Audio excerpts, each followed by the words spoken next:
এই যে কার্বন এখানে কি হাইড্রোজেনের সাথে যুক্ত হয়ে আছে না? এই যে কার্বন হাইড্রোজেনের সঙ্গে যুক্ত হয়ে আছে, এই বন্ধনের ইলেকট্রন এই জায়গায় দিয়ে দেয়। আমাকে বলো এখানে কত বন্ধন? একক বন্ধন। যদি কার্বনের থেকে ইলেকট্রন এই জায়গায় আসে তাহলে এখানে বন্ধন হয়ে যাবে কত? কল্পনা করো, ডাবল বন্ড। এখানে এই কি বন্ধন আছে? একক বন্ধন। একক বন্ধন। যদি এখানে ইলেকট্রন আসে তাহলে কি বন্ধন হয়ে যাবে? Double bond. কি বন্ধন হয়ে যাবে? Double bond. Double bond. Double bond double বন্ডকে বিকর্ষণ করে। কল্পনা করো যে এখানে যদি ডাবল বন্ড হয়ে যায় তাহলে এই ডাবল বন্ডকে কি করবে? বিকর্ষণ করবে।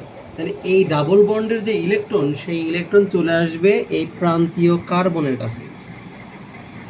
যদি এই ডাবল বন্ডকে বিকর্ষণ করে তাহলে এই ডাবল বন্ডের ইলেকট্রন কোথায় চলে আসবে? কার্বনের কাছে। বলো কোথায় চলে আসবে? কার্বনের কাছে। এটা 1 নম্বর ধাপ। কোথায় আসবে বলো? কার্বনের কাছে। এই কার্বনের সাথেই তো ছিল, বুঝি না মানে যে এটা না, এই ডাবল বন্ড মানে হচ্ছে এই কার্বন আর এই কার্বনের মাঝে ছিল। হ্যাঁ, আর এখন এই ইলেকট্রন চলে আসবে শুধুমাত্র কার্বনের কাছে, বন্ধনে না। কোন ইলেকট্রনটা?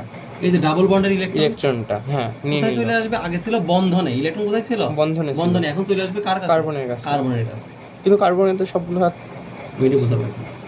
তাহলে আমাকে একটা কথা বলো, এখান থেকে যদি ইলেকট্রন এই জায়গায় চলে আসে, এখানে কি ডাবল বন্ড হয়েছে কিনা বলো? হয়ে গেছে। হ্যাঁ হ্যাঁ।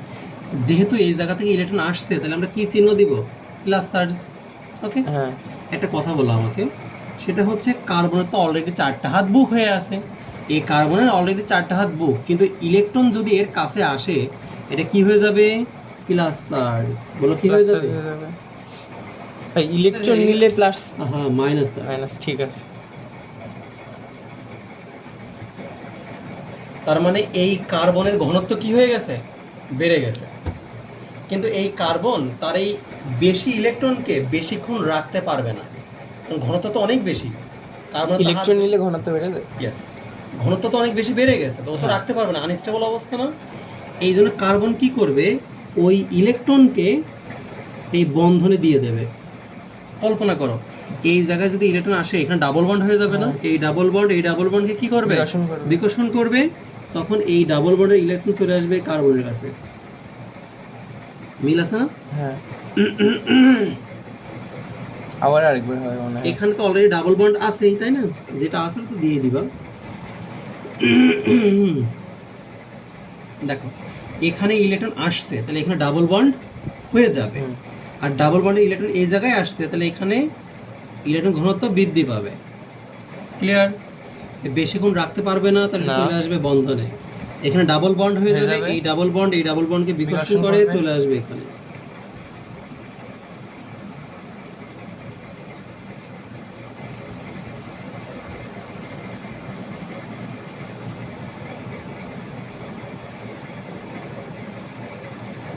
ওকে। যেহেতু ইলেকট্রন এই কার্বনের কাছে আসছে তাহলে কার্বনের ইলেকট্রন ঘনত্ব কি হবে বলো? বেড়ে যাবে। এই ইলেকট্রন চলে আসবে এই বন্ধনে। এখন এই বন্ধনে যদি ডাবল বন্ড হয় তাহলে এই ডাবল বন্ডকে কি করবে? বিকর্ষণ। মানে এখান থেকে ইলেকট্রন আবার কার্বনের কাছে ফিরে চলে যাবে, মানে যেখান থেকে ইলেকট্রন আমরা নিয়েছিলাম আবার সেখানেই ফিরে চলে যাবে।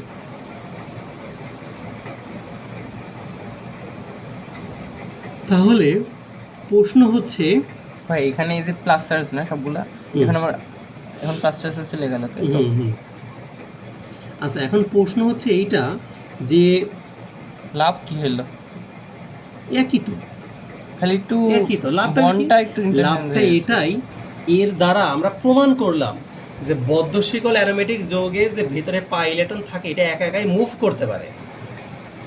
আমি যে পড়াইছিলাম মনে আছে যে সঞ্চরণশীল পাই ইলেকট্রন নির্ণয় করো, অ্যারোমেটিসিটি কি বলে পড়াইলাম হাকেল তত্ত্বের উপরে। হাকেল তত্ত্ব পড়াই নাই? হ্যাঁ পড়াইছেন তো, এই অধ্যায় না গুণগত রসায়ন। না এই কি বলো, হাকেল তত্ত্ব পড়াইছেন? দেখি এই দাও অর্গানিক কেমিস্ট্রি।